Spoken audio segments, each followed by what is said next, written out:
2026 തുടങ്ങിയ ശേഷം ഒന്ന് ആദ്യമായിട്ട് സ്വിഗ്ഗി ഓടാൻ പോവാണ്. സ്വിഗ്ഗിയുടെ ചീട്ട് കീറിച്ചിട്ട് തന്നെ ബാക്കി കാര്യമുള്ളൂ. വേറെ ഒന്നുമല്ല, പെറോഡറിന് 45 രൂപയുണ്ട് ഓടാണ്ടിരുന്നുണ്ട്. വീട്ടിൽ നിന്ന് 35 കിലോമീറ്റർ ഉണ്ട് തൃശ്ശൂർക്ക്. 500 രൂപയ്ക്ക് പെട്രോൾ അടിച്ച് 2 കുലുക്കി മണ്ണൂത്തിലേക്ക് വെച്ച് പിടിച്ചു. 12 മണിക്ക് നമുക്ക് ഓൺലൈനിൽ കയറണം. പുതിയ ബാഗ് കണ്ടപ്പോൾ ആദ്യമായിട്ട് ഓടാൻ വരികയാണെന്ന് വിചാരിച്ച് ബാഗ് എങ്ങനെ കെട്ടണമെന്നൊക്കെ എനിക്ക് പറഞ്ഞു ചേട്ടൻ. പിന്നെ ഞാനും പ്രത്യേകിച്ച് ഒന്നും പറയാൻ പോയില്ല, ആള് പറഞ്ഞ പോലെ തന്നെ കെട്ടി. ആദ്യം കിട്ടിയത് ചെറിയ ഓർഡർ ആണെങ്കിലും മൾട്ടി പിക്കപ്പാണ് രണ്ടാമത് അടിച്ചത്. സാധാരണ ഡെലിവറി ബോയ്സിനെ പറ്റിച്ച് ജീവിക്കലാണ് സ്വിഗ്ഗിന്റെ പണി. പക്ഷെ ഇന്ന് ഓടാൻ ആളില്ലാത്തതുകൊണ്ടാണ് തോന്നുന്നു. ഓർഡറിനൊക്കെ നല്ല പേ ഔട്ട് ഉണ്ട്. ഈ വീഡിയോ കണ്ട് ഇത്രയും പേ ഔട്ട് കിട്ടുമെന്ന് പറഞ്ഞാൽ സ്വിഗ്ഗിയിൽ ആരും ഓടാൻ വരരുത്. ഞാൻ 1.5 മാസത്തിന് ശേഷം ഓടണോണ്ടാണ്. ഉച്ചക്കത്തെ ഭക്ഷണം കഴിച്ചത് വൈകുന്നേരം 4 മണിക്കാണ്. ഇഷ്ടപ്പെടാണ്ട് അത് ബാക്കിയാക്കുകയും ചെയ്തു.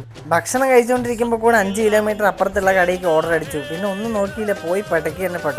6 മാസം സ്വിഗ്ഗി ഓടിയിൽ ഏറ്റവും എളുപ്പത്തിൽ കൊടുത്തു തീർന്നത് ഈ ചേട്ടനാണ്. എടുത്തവിടെ തന്നെ വന്ന് പിക്ക് ചെയ്ത് 30 രൂപ ടിപ്പും തന്നു. ഇത്രയും ദിവസം ഓടിയിൽ ഏറ്റവും കുറഞ്ഞ സമയം കൊണ്ട് കൂടുതൽ പൈസ ഉണ്ടാക്കിയ ദിവസം കൂടിയാണിത്. സത്യം പറഞ്ഞാൽ എന്നെ മൂത്രം ഒഴിക്കാൻ പോലും സമയം കിട്ടിയില്ല. കൊണ്ടുപോയ വെള്ളം അടക്കം ബാക്കിയായി. 2227 രൂപ 10 മണിക്കൂർ കൊണ്ട് ഞാൻ ഓടി ഉണ്ടാക്കി. അടുത്ത വീഡിയോയിൽ വീണ്ടും കാണാം.